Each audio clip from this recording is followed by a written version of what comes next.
그래서 이 특수관계자 쪽이 조금 그래요. 실무적으로 매우 중요한데 다툼의 여지가 좀 있어요.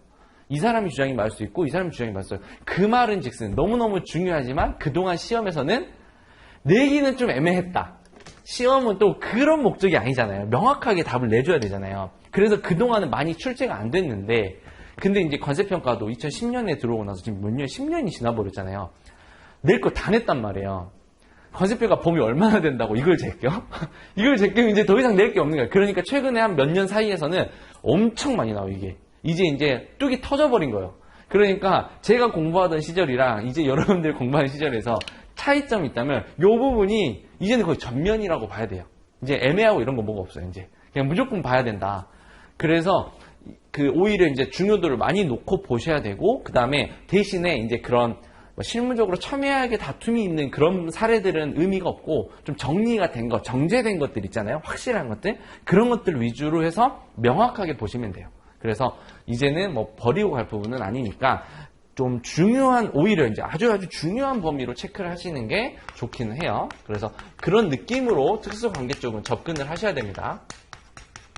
그래서 앞으로는 이제 특수관계자 간 영향 이렇게 부를 건데, 이 특수관계라고 하는 거는 일상생활에서도 많이 들어봤죠. 특수관계가 있다.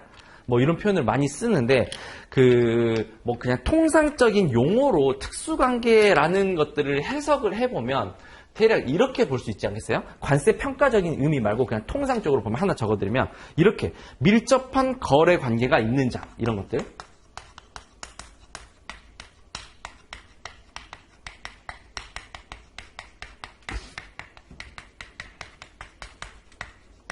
밀접한 거래 관계가 있는 자로서 회사의 경영 등에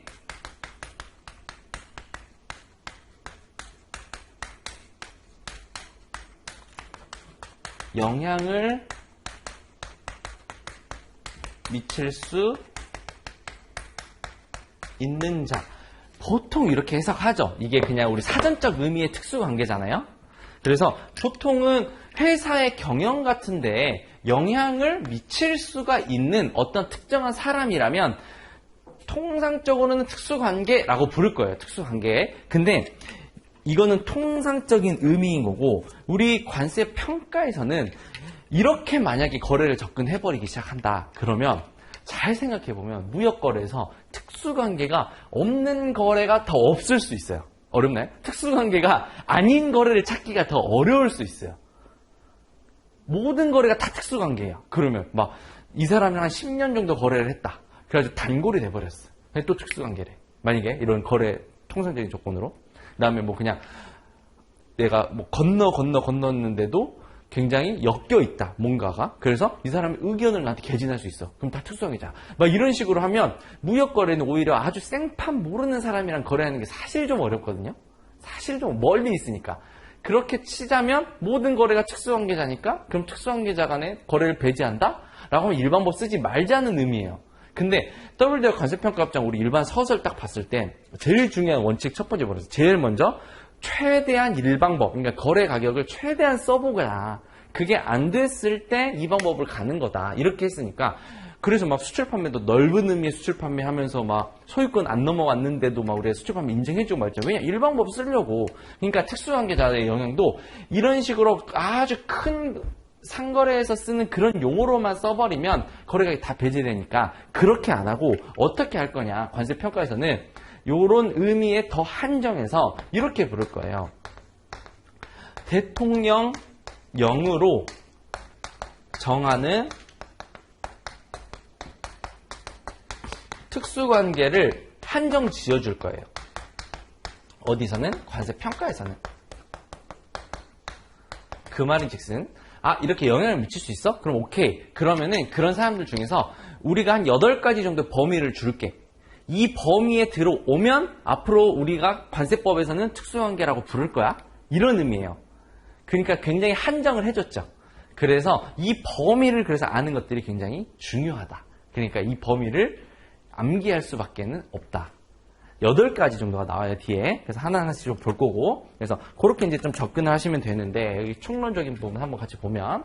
그래서 구매자와 판매자 간의 특수관계가 문제가 되는 것은 거래 본래 구조상 양자 간의 결정된 해당 물품의 가격이 왜곡될 수 있는 가능성이 높기 때문이다. 이 말 이해되세요? 특수관계가 일단은 뭐 영향을 일단 미친다며요. 영향을 미치는 경우가 있으면은 가격이 왜곡이 될 거라는 것들이 기본적인 인식이에요. 우리의 인식. 아무래도 이제 조금 친한 사람한테는 돈을 좀 싸게 받거나 아니면은 좀 이렇게 등쳐먹거나 비싸게 줄 수도 있고, 그쵸? 저는 그런 경우를 진짜 많이 봤어요. 등쳐먹는 경우들. 특수관계인데 오히려 더 비싸게 받아. 대표적으로 제가 그때 말씀해드렸던 것 같아요. 대표적으로 핸드폰. 그렇지 않아요? 아는 사람한테 가면 더 비싸. 차라리 내가 그냥 인터넷 이렇게 뭐 뽐뿌였나? 뭐 이렇게 뭐 찾아가지고 성지 이렇게 가서 하면은 차라리 싸고 뭐 이게 건너서 뭐 아시는 분이 핸드폰 가게 한다? 그런데 가는 순간 뭐요? 정가보다 더 주고 막 그냥 제일 비싸게 사는 꼴이잖아요? 그래서 사실 이제 특수관계자가 있다고 해가지고 바로 문제가 되는 건 아닌데 인식이 이렇다는 거예요. 왜곡이 될 가능성이 아무래도 있지 않겠냐라는 것에서 시작을 하는 거고 구매자, 판매자의 특수관계가 있으면 근데 대신에 언제나 가격이 왜곡된다고 할 수는 없어요. 그쵸? 가격이 무조건 왜곡된다? 특수관계자가 있으면? 그런 건 없다는 거예요. 그래서 해당 특수관계가 거래가에 영향을 미친 경우에 하나여서만 거래가격을 배제한다. 이 말이에요. 특수관계가 있다고 해가지고 바로 거래가격을 배제한다는 아니고 특수관계가 있다고 하더라도 거래가격을 배제를 할 수도 있고 안 할 수도 있다. 이 표현을 기억을 하셔야 되는데 그래서 왜 이렇게 표시하냐. 만약에 특수관계자가 있다고 해가지고 거래가격을 바로 배제할 거였으면 특수관계 하고 딱 끊어버리겠죠. 근데 어떻게 했어요? 특수관계자 간에 영향 이렇게 불렀으니까 이 사람들이 그 관계에 의해서 가격이 변동했다면 그랬다면 그때부터 문제를 삼겠다라고 하니까 앞으로 특수관계자가 문제가 나오면 생각의 알고리즘이 그러니까 이렇게 흘러가야 돼요. 문제를 딱 읽었는데 특수관계자를 묻는 것 같아요. 문제가. 그러면 첫 번째 스텝으로 뭘 하냐. 이거 지금 관세법에서 말하는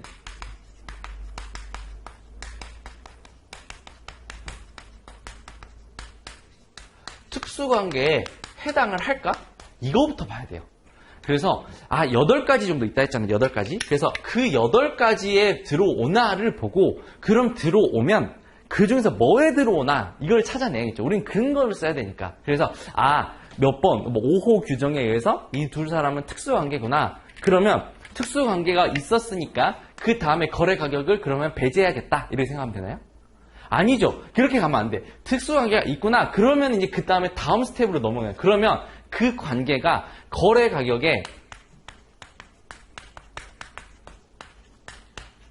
영향을 미쳤을나? 영향을 미쳤는가? 이걸 판단해야 되니까. 그래서 특수관계자가 있는데 가격을 이렇게 보니까 이건 특수관계자가 있는데도 불구하고 없는 사람이랑 거래하는 가격이랑 다 똑같네? 그러면 관계는 있지만 전혀 거래를 결정을 할 때 문제가 없었다는 거잖아요. 그 관계가. 근데 딱 보니까 제가 이제 애플 코리아인데 애플이 저한테 아이폰을 10만 원에 주는 거예요. 다른 사람은 200만 원에 가져오는데. 그러면 가격이 많이 다르죠. 뭔가 이상하죠. 근데 뭔가 이상한데 그 상황에서 유일하게 볼 수 있는 거는 둘이 특수관계자라는 밖에 없어.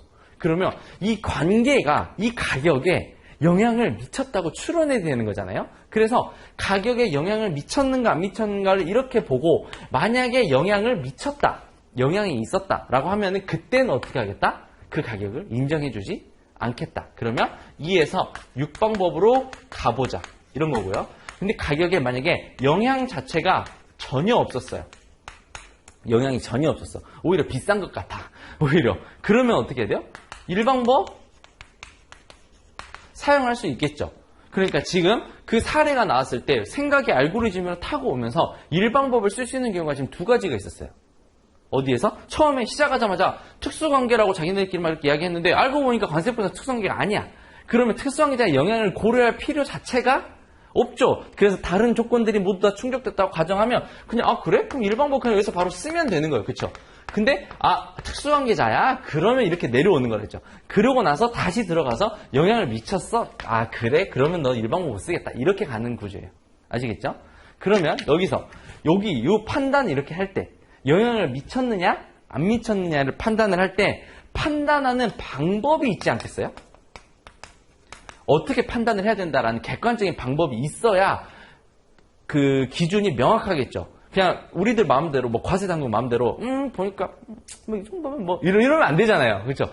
법은 그렇게 하면 안 되니까 여기에 방법을 2개를 준 거예요. 2개를 어떻게 뒀다? 첫 번째, 판매 주변 상황을 한번 보자. 이렇게.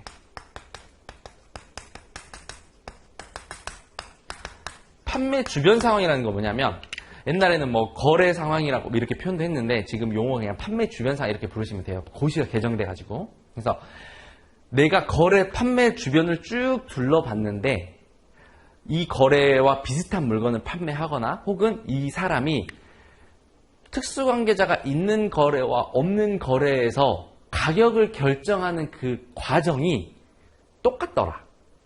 혹은 같지 않더라를 이 거래의 주변 판매들을 보면서 판단해 보는 거예요. 그래서 다른 거래들이랑 이렇게 동등한 상태에서 비교를 해보려고 하는 거죠. 그랬을 때 가격이 영향을 미쳤는지 안 미쳤는지를 보겠다는 거고, 그 다음에 2번째로는 어떤 거래가 있냐면 비교 가격. 비교 가격법이라고 부르는 방법이 하나 있는데 이거는 뭐냐면 지금 내가 가지고 온 가격이 예를 들어서 뭐 $100다. 를 가지고 왔어요. 그러면 이 가격, 이 물건이랑 일정한 요건을 충족하는 다른 물건들을 선정을 막 해요. 이렇게. 그래서 다른 물건들의 가격을 봤더니 다른 물건들 가격도 $100예요. 그래서 이 가격과 이 가격을 비교 이렇게 해보겠다는 거예요. 비교. 그래서 이 비교를 해봤더니 이 비교 가격을 중심으로 예를 들어서 뭐 10% 안에 들어오는 범주의 가격이 이렇게 형성되어 있다면 그러면 비교 가격이랑 봤을 때 이 가격이 영향을 안 미쳤다고 느낄 수 있는 거죠. 반대로. 그러면 그때는 특수관계자가 있지만 뭐 괜찮다, no problem, 뭐 상관없어 이런 거 아니에요. 그래서 이렇게 2가지의 방법을 예시를 해주고 있어요. 그래서 이 2가지 방법을 통해서 OX를 찾아내고 그렇게 한 후에 의사결정을 하라는 거예요. 가격을 1방법으로 쓸 건지 아니면 2방법 이하로 갈 건지. 특수관계자의 영향에서 배울 전체적인 로직이 딱 이거예요. 그러니까 우리가 지금 배워야 될 거는 그러면 첫 번째, 과연 관세법상 특수관계자라는 게 뭐냐? 이게 이제 중요하게 시험에 나오겠죠? 이걸 쓰라고. 그 다음에 특수관계자가 있다고 가정하면 그 다음에 영향을 어떻게 평가 처리할 거냐? 요거가 이제 나올 수 있겠죠. 이렇게 2가지. 특수관계자가 범위가 뭐냐? 그 다음에 특수관계자의 영향 여부를 판단하는 방법이 뭐냐? 그래서 이런 방법들이 굉장히 이제 실무적으로 어려운 거예요. 근데 특히나 뭐가 더 어려워 보여요? 판매 주변 상황을 보는 게 어려울까요? 아니면 비교 가격을 보는 게 어려울까요? 초기 딱 뭐가 어렵게 느껴져요? 실제로 그래 보이죠? 왜냐? 이 판매 주변 상황이 조금 막연하잖아요. 비교 가격이라고 하는 거는 가격 하나 딱 집어가지고 이게 딱 VS 딱 이렇게 해보겠다는 거잖아요. 그러니까 숫자로 나오면 수업 목적상 쉬운 거예요.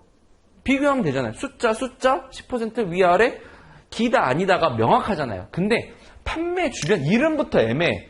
판매 주변을 보겠다는 거잖아요. 그러니까 여기에 걸려들게 하기 위해서는 굉장히 주관적인 판단이 많이 들어가는 상황이라고 한다면 그런 주관적인 판단들이 우리를 어렵게 하는 거잖아요. 그리고 그런 데서 뭐가 있다? 다툼의 여지가 있겠죠. 그래서 여기도 정형화돼서 몇 가지를 줬어요. 고시에서 정형화해서 10가지 정도 방법을 딱 줘버렸어요. 야, 이걸로 가지고 비교 딱 해. 판매 주변 상황 이걸로 봐. 이런 식으로. 근데 그런 것들은 예시적인 거라는 거죠. 더 볼 수도 있는 거죠. 원래는. 근데 너무 이렇게 풀어놓을 수는 없으니까 예시적으로 이렇게 10가지를 한번 뒀고 그래서 시험에 나온다고 하면 이런 정형화되어 있는 10가지의 방법들을 암기하고 서술하고 응용해서 문제를 풀어보고 이런 것들이 이제 나올 수 있는 거죠. 명확하게 줬으니까. 그리고 요거는 원래부터 명확했어요. 원래부터 명확해서 이건 이제 어떻게 하는 건지 루틴을 좀 배우면 되는 거고 그래서 전체적으로 우리가 지금 배워야 될 흘러가는 방향은 요 정도다. 틀이 왁구가 이렇게 나와요. 그래서 느낌 오시죠? 뭘 해야 될지?